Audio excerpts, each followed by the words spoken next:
अस्सलामुअलैकुम नाजरीन, स्वागत है आपका मेरे अपने चैनल आसमास किचन में। तो आज हमारे किचन में बन रहा है बहुत ही हेल्दी और बहुत ही टेस्टी ब्रोकली के पराठे। तो हमने यहाँ 2 कटोरी गेहूं का आटा लिया है और आटे में डालने के लिए 1 टीस्पून ऑयल और हाफ टी स्पून नमक लिया है। और यहाँ हमने 250 ग्राम ब्रोकली ली और 200 ग्राम फूल गोभी लिया।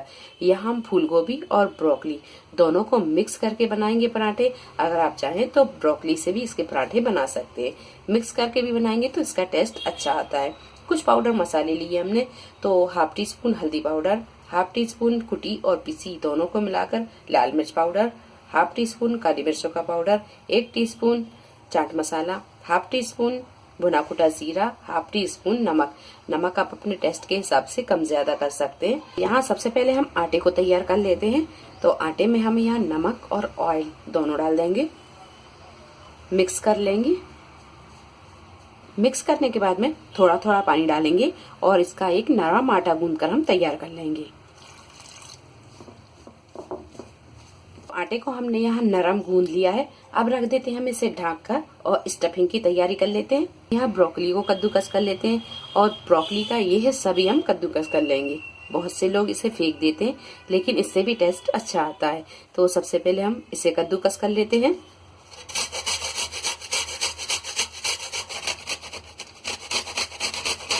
तो यहाँ हमने ये ब्रोकली को कद्दूकस कर लिया है। अब कर लेते हैं हम फूल गोभी को भी कद्दूकस। तो इसे भी हम इस तरह कद्दूकस कर लेंगे। तो चलिए, दोनों चीजों को हमने यहाँ कद्दूकस कर लिया है। अब इसका कच्चापन दूर करने के लिए हम इसे थोड़ा सा पका लेते हैं। एक पैन में हमने यहाँ 1 टीस्पून के करीब तेल डाल दिया है। अब यहाँ पर हम ब्रोकली और फूल गोभी दोनों को थोड़ा सा पका लेते हैं, इसका कच्चापन दूर करने के लिए। जब हम इसे पकाएंगे तो गैस की फ्लेम को हम यहाँ फुल पर रखेंगे और फुल फ्लेम पर ही हम इसे थोड़ी देर पकाएंगे। गैस की फ्लेम को आप ध्यान रखें कि मद्दा ना करें। अगर आप गैस की फ्लेम को मद्दा करते हैं तो गोभी में से पानी आ सकता है, तो आपके पराठे पर अच्छे नहीं बनेंगे। फ्लेम पर रखकर और इसे थोड़ी देर पका लेते हैं। तो तेल यहाँ थोड़ा सा गर्म हो गया है। अब ये दोनों चीजों को हम डाल देते हैं।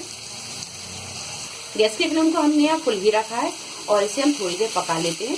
ब्रोकली और फूल गोभी दोनों को हमने 4 से 5 मिनट अच्छी तरह पका लिया है। गैस की फ्लेम को हमने यहाँ फुल ही रखा था। अब कर देते हैं हम इसे बंद और इसे कर लेते हैं थोड़ा सा ठंडा।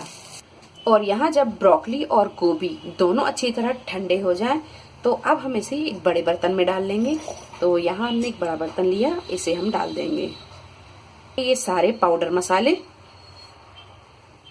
और यहाँ हमने थोड़ा सा हरा धनिया, 1 से 2 हरी मिर्च, इन्हें हमने बारीक काट लिया है। और 1 मीडियम साइज की प्याज, इसे भी हमने बारीक काट लिया है, ये भी डाल देंगे। सारी चीजों को अच्छी तरह हम मिक्स कर लेंगे। अगर ये चम्मच से अच्छी तरह मिक्स होता है तो इसे चम्मच से मिक्स कर लें, या फिर आप इसे हाथ से भी मिक्स कर लें।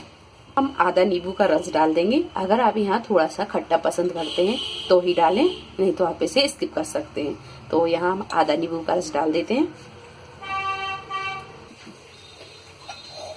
अच्छी तरह इसे हम मिक्स कर लेते हैं। सारी चीजों को हमने यहाँ अच्छी तरह मिक्स कर लिया है। अब बनाते हैं हम पराठे। पराठे बनाने के लिए हम यहाँ लोइयां बनाकर तैयार कर लेते हैं।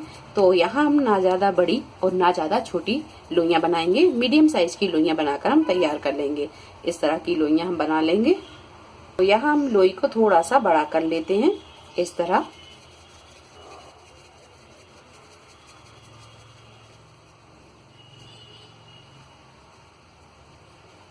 तो यहाँ पर हम थोड़ा सा इसे बेल लेते हैं।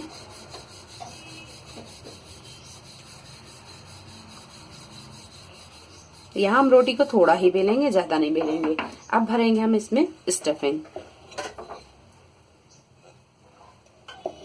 तो यहाँ हम ये 1 चम्मच भर देते हैं। आप अपनी मर्जी के मुताबिक भर सकते हैं, कम ज्यादा भी कर सकते हैं। और यहाँ हम इसे चारों तरफ इस तरह फैला देंगे और इसे हम इस तरह बंद कर देंगे।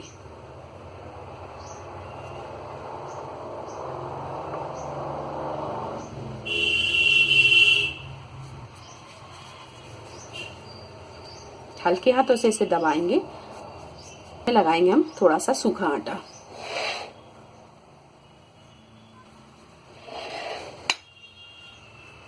और इसे अब फिर से हम बेल लेंगे और इसे हम हल्के हाथों से बेलेंगे ताकि इसकी स्टफिंग बाहर ना आए। बहुत हल्के हाथों से बेलेंगे हम इसे। तो पराठे को हमने यहाँ बेल लिया है और यहाँ ये स्टफिंग वाला पराठा थोड़ा सा मोटा ही होता है। अब हम इसे सेक लेते हैं और इसी तरह हम सारे पराठों को बनाकर तैयार कर लेंगे। तो गैस पर हमने एक तवे को रख दिया है। यहाँ हमने नॉर्मल तवा ही रखा है, आप चाहें तो नॉन स्टिक तवे पर भी इसे बना सकते हैं। तो तवा यहाँ गर्म हो गया है। अब हम ये पराठे को डालेंगे। थोड़ी देर के बाद में इसे हम पलट लेंगे। पलटने के बाद में इस तरफ लगा देंगे हम ऑयल। यहाँ आप घी भी लगा सकते हैं या फिर इसे बटर से भी सेक सकते हैं। तो यहाँ हम थोड़ा सा ऑयल लगा देंगे और थोड़ी देर के बाद में फिर हम इसे पलट लेंगे और इस तरफ भी थोड़ा सा ऑयल लगा देंगे और इसी चम्मच की सहायता से इस तरह हम हल्के हाथों से इसे घुमाते जाएंगे ताकि ये चारों तरफ से अच्छी तरह सिक जाए और थोड़ा सा कुरकुरा हो जाए। और जब ये दोनों तरफ से अच्छी तरह सिक जाए, ये गुलाबी सा हो जाए, तो अब इसे हम निकाल लेंगे। और पूरा पराठा बनाने के टाइम पे हमने गैस की फ्लेम को मद्दा ही रखा था और मध्य फ्लेम पर रखकर ही हमने इसे अच्छी तरह सेका है। तो इस तरह के सारे पराठे हम बनाकर तैयार कर लेंगे। तो लीजिए, मजेदार से ये ब्रोकली के पराठे बनकर तैयार हैं। उम्मीद है आपको हमारी ये वीडियो पसंद आई होगी। वीडियो पसंद आई तो इसे लाइक और शेयर करें, मेरे चैनल को सब्सक्राइब करें। तो अगली एक नई रेसिपी के साथ फिर हाजिर होते हैं। तब तक आप अपना ख्याल रखें। अल्लाह हाफिज।